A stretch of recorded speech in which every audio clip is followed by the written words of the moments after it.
सभापति महोदय, यह सदन जब से बना तब से कई सारे ऐतिहासिक पल इस सदन ने जिए भी हैं और सदन की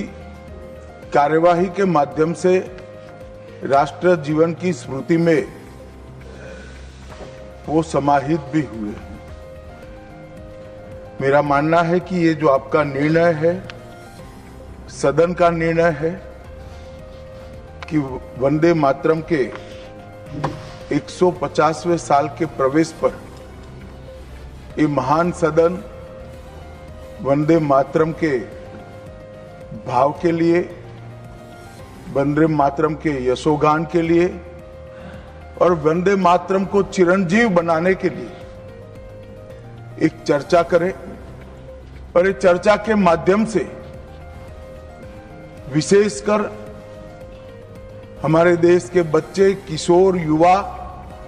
आने वाली पीढ़ियों तक वंदे मातरम का आजादी के लिए योगदान, वंदे मातरम गान की रचना में राष्ट्रभक्ति और राष्ट्र की संस्कृति के प्रति समर्पण का जो भाव है, उसका आने वाले महान भारत की रचना में योगदान, इसके संकल्प के साथ जुड़ाव, ये सभी चीजों से हमारी आने वाली पीढ़ियां भी युक्त हो। इसलिए मैं आपका और सदन के सभी सदस्यों का हृदय पूर्वक बहुत बहुत अभिनंदन करना चाहता हूं कि आज ये चर्चा यहां पर आकार ले रही है। महोदय, हम सब सौभाग्यशाली है कि हम एक ऐतिहासिक पल के साक्षी भी बन रहे हैं और इसमें हिस्सा भी ले रहे हैं। ये महान सदन में जब वंदे मातरम की चर्चा हो रही है, तब कल कुछ सदन सदस्यों ने लोकसभा में प्रश्न उठाया था कि आज वंदे मातरम की चर्चा, वंदे मातरम पर चर्चा की जरूरत क्या है। महोदय, वंदे मातरम पर चर्चा की जरूरत, वंदे मातरम के प्रति समर्पण की जरूरत वंदे मातरम बना तब भी थी, आजादी के आंदोलन के वक्त भी थी, आज भी है और जब 2047 में महान भारत की रचना होगी तब भी रहे। क्योंकि अमर कृति मां भारती के प्रति, भारत माता के प्रति समर्पण, भक्ति और कर्तव्य के भाव जागृत करने वाली कृति है। इसलिए जिनको आज वंदे मातरम की चर्चा क्यों हो रही है वो समझ में नहीं आ रहा है। मुझे लगता है कि उन्होंने नए सिरे से अपनी समझ पर ही सोचने की जरूरत है। कुछ लोगों को इसमें दिखता है कि बंगाल में चुनाव आने वाला है, इसलिए वंदे मातरम की चर्चा हो रही है।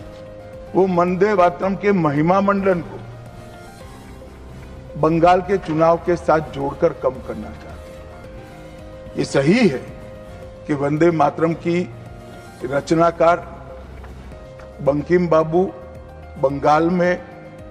पैदा हुए, बंगाल में गीत की रचना हुई और आनंद मठ जिसमें बाद में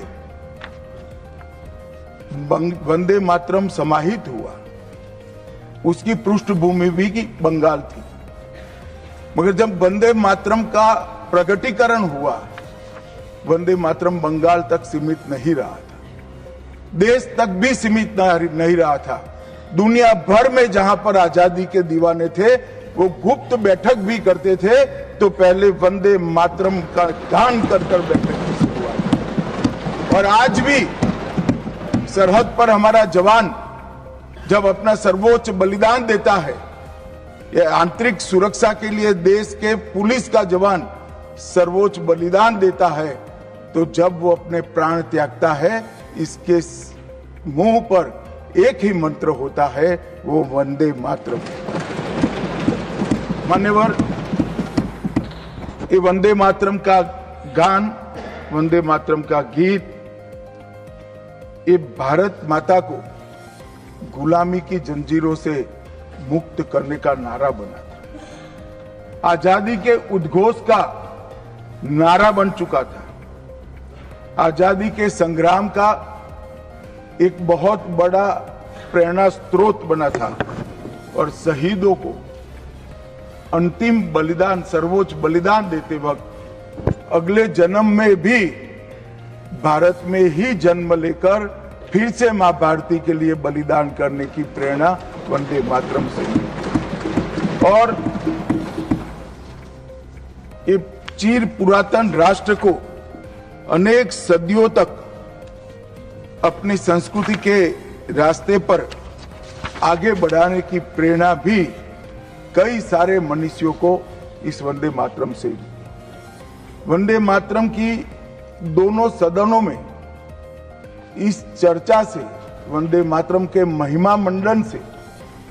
वंदे मातरम के गौरव गान से हमारे बच्चे, किशोर, युवा और आने वाली कई पीढ़ियां वंदे मातरम के महत्व को भी समझेगी और उसको राष्ट्र के पुनर्निर्माण का एक प्रकार से आधार भी बनाएगी। मान्यवर बंकिम चंद्र चट्टोपाध्याय जी ने 7 नवंबर 1875 को वंदे मातरम की रचना उनकी सार्वजनिक हुई।